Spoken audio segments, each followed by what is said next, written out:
Hello दोस्तों, कैसे हैं आप सभी। उम्मीद करता हूँ आप सभी बहुत ही अच्छे होंगे। तो आज के इस वीडियो में हम पढ़ने वाले हैं क्लास 12 केमिस्ट्री का मोस्ट इम्पॉर्टेंट टॉपिक को। आज के इस वीडियो में हम पढ़ेंगे जो है मोलल उन्नयन स्थिरांक। तो मोलल उन्नयन स्थिरांक क्या होता है, और दूसरा हम टॉपिक पढ़ेंगे जो है मोलल अवनमन स्थिरांक। तो मोलल उन्नयन स्थिरांक क्या होता है और मोलल अवनमन स्थिरांक क्या होता है, ये दो टॉपिक पर आज के इस वीडियो में हम डिस्कस करने वाले हैं।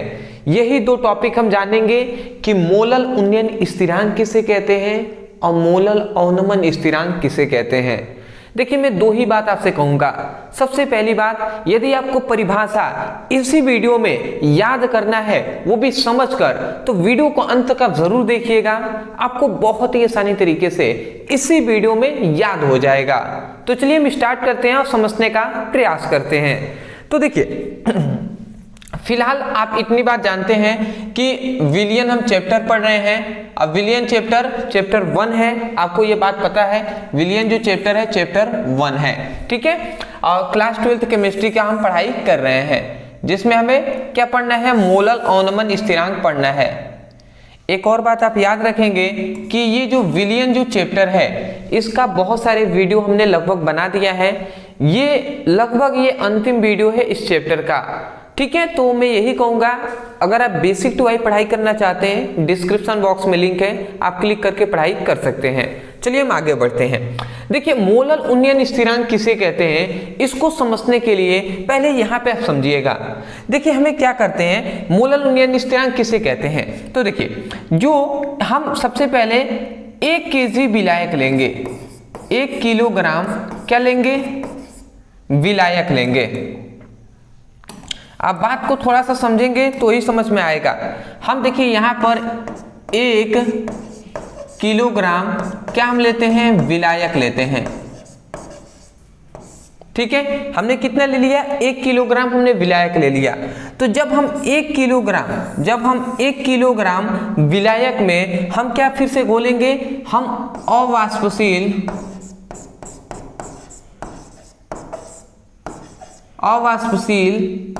विलेय, ठीक है, अवाष्पशील विलेय को हम इसमें मिलाएंगे। मतलब 1 kg विलायक में हम अवाष्पशील विलेय पदार्थ को मिलाएंगे।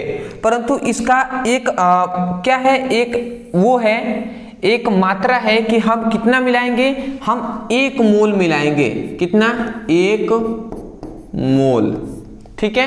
बात समझ में आ रहा है। 1 kg विलायक में, 1 kg विलायक में उपस्थित अवाष्पशील विलेय का 1 मोल यदि हम इसमें क्या करते हैं, घोलते हैं, ठीक है।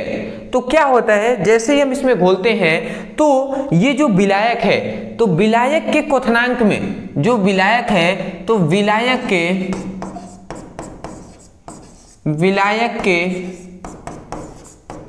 क्वथनांक में,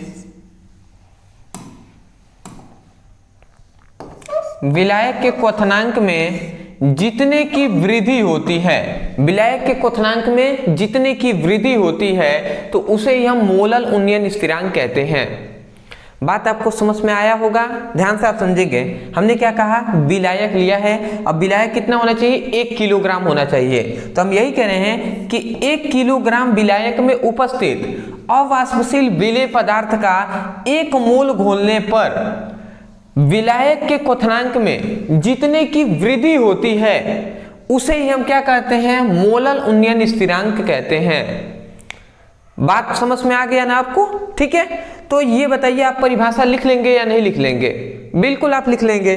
तो आप यही बात कहेंगे कि देखिए, अगर मैं ऐसे भी आपको समझाना चाहूं तो देखिए, सपोज डेट, ये आप अगर ऐसे भी समझना चाहें तो आप समझ सकते हैं।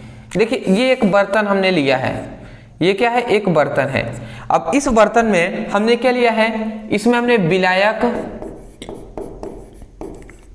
विलायक को भरा है। परंतु विलायक कितना होना चाहिए, 1 kg होना चाहिए। तो 1 kg हमने विलायक ले लिया है। अब 1 kg विलायक में हम अवाष्पशील विलेय, ठीक है, अवाष्पशील विलेय को हम इसमें घोल रहे हैं। हम यही बात आपको कह रहे थे कि 1 kg विलायक लिए हैं, उसमें अवाष्पशील विलेय पदार्थ को घोलेंगे, परंतु कितना होना चाहिए, वो 1 मोल होना चाहिए। तो अवाष्पशील विलेय पदार्थ को अगर इसमें हम घोलते हैं तो इस विलायक के क्वथनांक में जितने की वृद्धि होती है उसे हम क्या कहते हैं, मोलल उन्नयन स्थिरांक कहते हैं। मैं आशा करता हूं आप समझ गए होंगे। अब परिभाषा अगर आपको कोई पूछता है तो आप बताएंगे, आप क्या बताएंगे, कहेंगे कि 1 kg विलायक में उपस्थित अवाष्पशील विलेय के 1 मोल घोलने पर विलायक के क्वथनांक में वृद्धि होती है, या विलायक के क्वथनांक में जितने की वृद्धि होती है उसे हम मोलल उन्नयन स्थिरांक कहते हैं। मैं आशा करता हूं कि आपको समझ में आ गया होगा। तो मैं परिभाषा लिख दूं, ठीक है, वही बात आपको लिखना है, ठीक है, आप लिख सकते हैं ना कि क्या होती है। चलिए मैं लिखता हूं और एक एक बात को आपको समझना है। देखिए एक तरीके से, इस तरीके से भी समझाया, एक फिगर से भी हमने समझा दिया। हमने यही परिभाषा कहा है कि 1 kg विलायक में उपस्थित अवाष्पशील विलेय पदार्थ का 1 मोल घोलने पर विलायक के क्वथनांक में जितने की वृद्धि होती है उसे हम मोलल उन्नयन स्थिरांक कहते हैं। समझ में आ गया होगा, ठीक है, आगे बढ़ते हैं जी। तो हम इसको लिखते हैं, तो आप लिखेंगे, आप यही लिखेंगे कि 1 kg मतलब किलोग्राम होता है, तो 1 kg या 1 kg विलायक में उपस्थित 1 kg विलायक में उपस्थित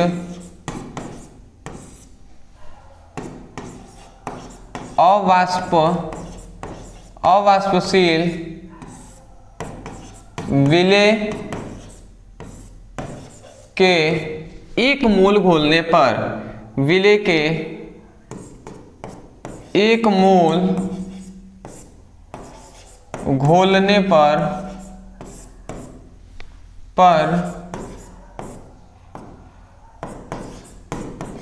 विलायक के क्वथनांक में जितनी की वृद्धि होती है, जितने की वृद्धि होती है उसे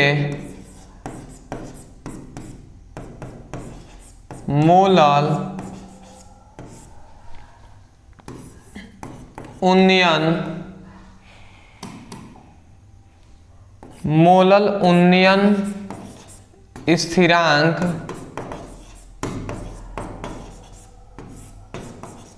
कहते हैं। तो मैं आशा करता हूं आपको समझ में आ गया होगा। तो ये हुआ, हमने बताया है कि 1 kg, देखिए वही बात जो हमने लिखा है वही बात हमने यहाँ पे भी लिखा है। हमने लिखा है कि 1 kg विलायक में उपस्थित अवाष्पशील विलेय का 1 मोल घोलने पर विलायक के क्वथनांक में जितने की वृद्धि होती है उसे मोलल उन्नयन स्थिरांक कहते हैं। ठीक है, तो मैं आशा करता हूँ आप समझ गए होंगे। ठीक है, तो आगे हम बढ़ते हैं। अब देखिए, अब इसमें आपको कुछ चीजें हैं जो आपको जानना बहुत ही आवश्यक है। वो क्या क्या है? तो वो सबसे पहला है कि सबसे पहली बात, इसका फॉर्मूला क्या होता है। तो देखिए इसका फॉर्मूला होता है m=, मैं अगर आपको बताऊं, इसका होता है m=1000 into kb into small w by del t into capital W। ये इसका क्या होता है? ये इसका फॉर्मूला होता है। ये आप याद रखेंगे क्या हमने बताया कि m equal to 1000 to kb into डब्ल्यू, मतलब small w by del t by w, मतलब इंटू w हमने यहाँ पे लिख दिया। ये इसका क्या है, फॉर्मूला है। अब देखिए यहाँ पे आपको दो चीजें हैं जो आपको समझना अनिवार्य है। सबसे पहली बात कि यहाँ पे m क्या है, यहाँ पे kb क्या है, w क्या है, डेल t क्या है, w क्या है, ये सब आपको जानना आवश्यक है। तो चलिए मैं उसी को बताने का प्रयास यहाँ पे कर रहा हूँ। देखिए जो स्मॉल w है ना, इस स्मॉल w का मतलब क्या है, विलेय का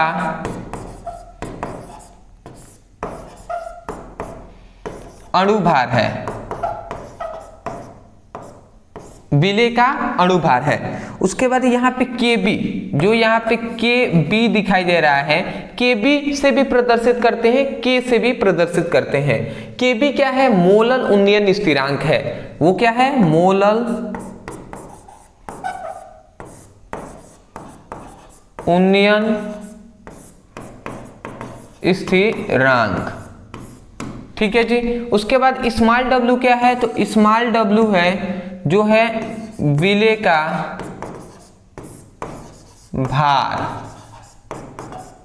उसके बाद यहाँ पे डेल t क्या है, डेल t है, डेल t क्या है, क्वथनांक का उन्नयन,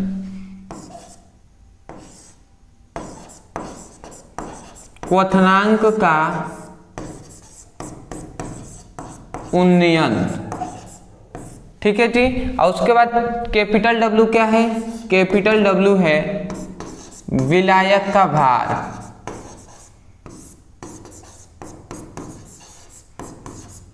ठीक है जी। तो इतनी बात आपको समझ में आ गया होगा। ये देखिए ये बहुत ही इंपॉर्टेंट है, ये सभी नाम आपको याद रखना है। m क्या है, विलेय का अणुभार है, kb क्या है, मोलल उन्नयन स्थिरांक है, स्मॉल w विलेय का भार है, डेल t क्या है, क्वथनांक का उन्नयन है, और कैपिटल W विलायक का भार है। तो ये सभी बातें आपको क्या करना है, याद रखना है।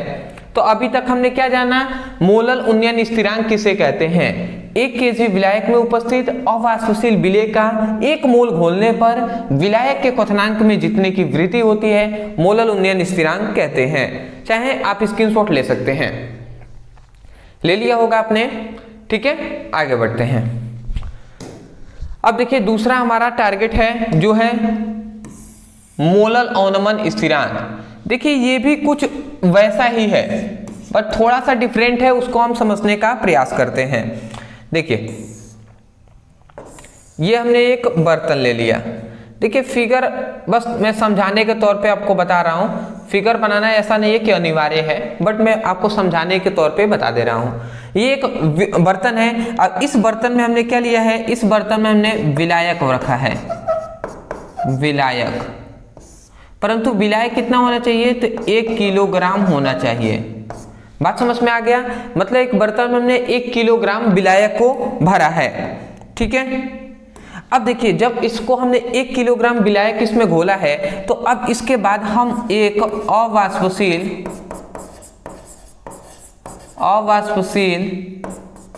विलेय को ले लेते हैं। तो अवाष्पशील विलेय जो हम ले रहे हैं बाहर से, इसको हम फिर से इसमें घोलते हैं।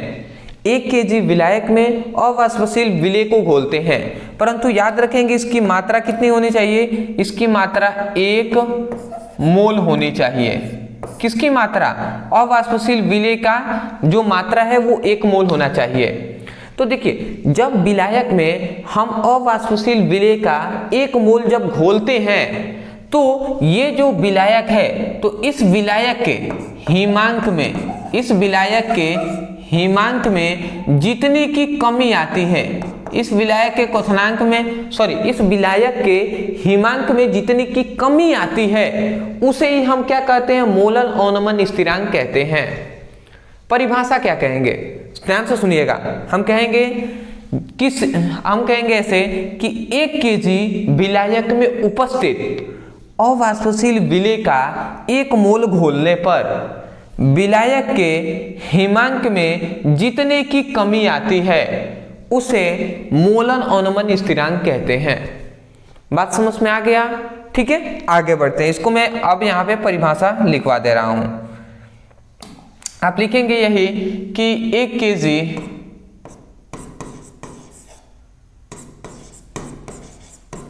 1 kg विलायक में उपस्थित 1 kg विलायक में उपस्थित अवाष्पशील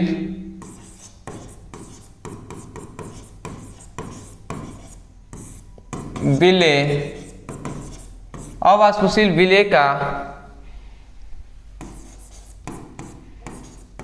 1 मोल घोलने पर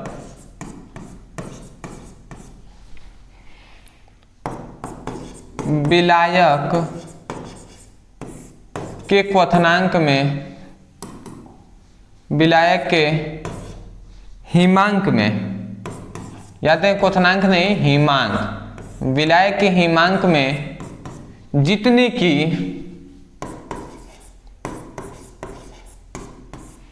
क्या होती है, कमी होती है, कमी होती है उसे मोलर अवनमन स्थिरांक कहते हैं।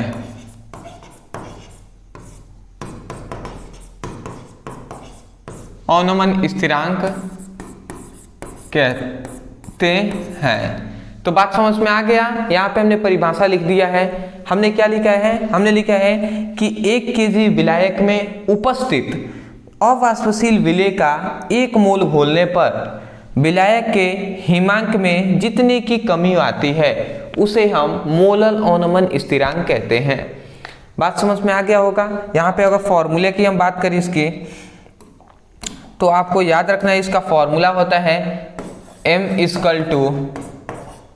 1000 into kf into small w by del t into capital W। ये इसका क्या होता है, ये इसका फॉर्मूला होता है। इस फॉर्मूले को भी आपको याद रखना है, ठीक है।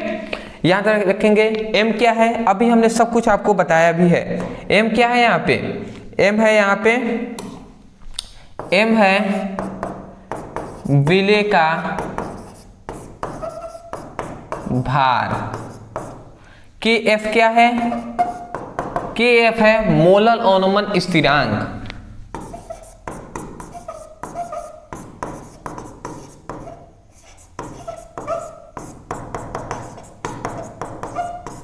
ठीक है। स्मॉल w क्या है, स्मॉल w है विलेय का भार।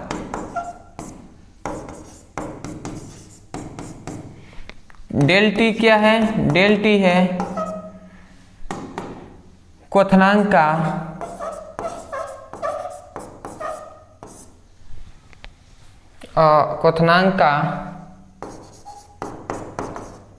उन्नयन। और यहाँ पे कैपिटल W क्या है, कैपिटल W यहाँ पे है विलायक का भार।